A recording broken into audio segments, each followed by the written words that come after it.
نواز شریف صاحب کا جو اداس چہرہ ہے نا، اس کے اوپر میں سوشل میڈیا پہ دیکھ رہا ہوں کہ ایسی لوگ باتیں کس رہے ہیں، ایسی باتیں کر رہے ہیں جو کہ میرے نزدیک حقائق سے بالکل برعکس ہے.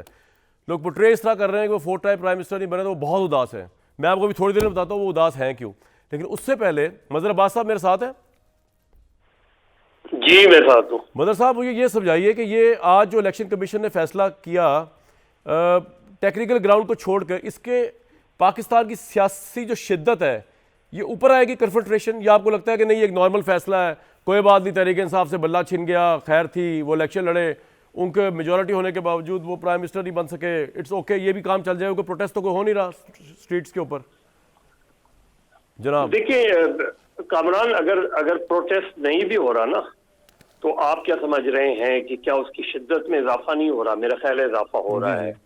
اور کسی میں نہیں تو کم سے کم ان کے ووٹر میں، ان کے سپورٹرز میں، یا وہ لوگ جو شاید پی ٹی آئی کے ووٹ سپورٹرز نہ بھی رہے ہوں لیکن وہ ان چیزوں کو اچھی نگاہ سے نہیں دیکھ رہے. یہ آپٹکس بہت غلط جا رہے ہیں. دیکھیے آج جب صبح بلاول بھٹو تقریر کر رہے تھے دوپہر کو، تو بلاول بھٹو نے تقریر بہت اچھے انداز میں شروع کی تھی، لیکن اس کے بعد یعنی جب آپ چارٹر آف ڈیموکریسی کی بات کر رہے ہیں، جب اپوزیشن کو ساتھ لے کے چلنے کی بات کہہ رہے ہیں، اس کے بعد جو ان کی ٹون تھی، اور ظاہر ہے اس پہ پھر رد عمل بھی آیا. اگر آپ شروع کا ان کا پورشن دیکھیں تقریر کا تو اس پہ پی ٹی آئی کے لوگوں کی طرف سے ایک ویلکمنگ جیسچر سا نظر آ رہا تھا.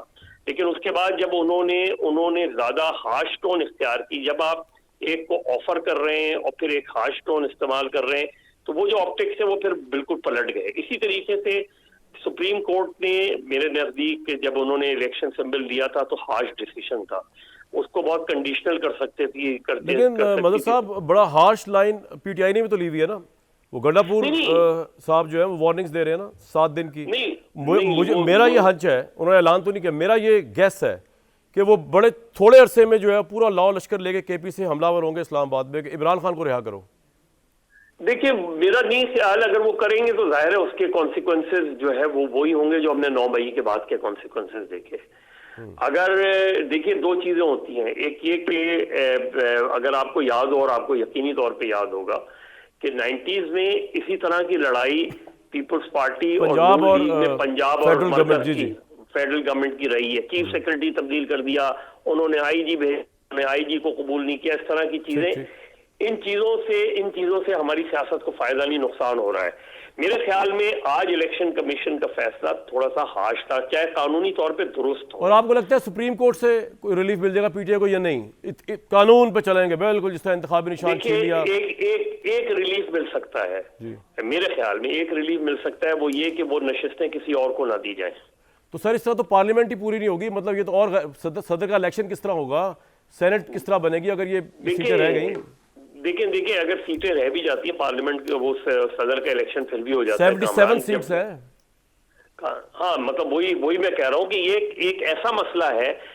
دیکھیں پولیٹیکلی اس وقت پی ٹی آئی کو کوئی نقصان نہیں ہو رہا. جو بھی فیصلہ پی ٹی آئی کے خلاف جا رہا ہے اس کو کہاں بریکٹ کیا جا رہا ہے؟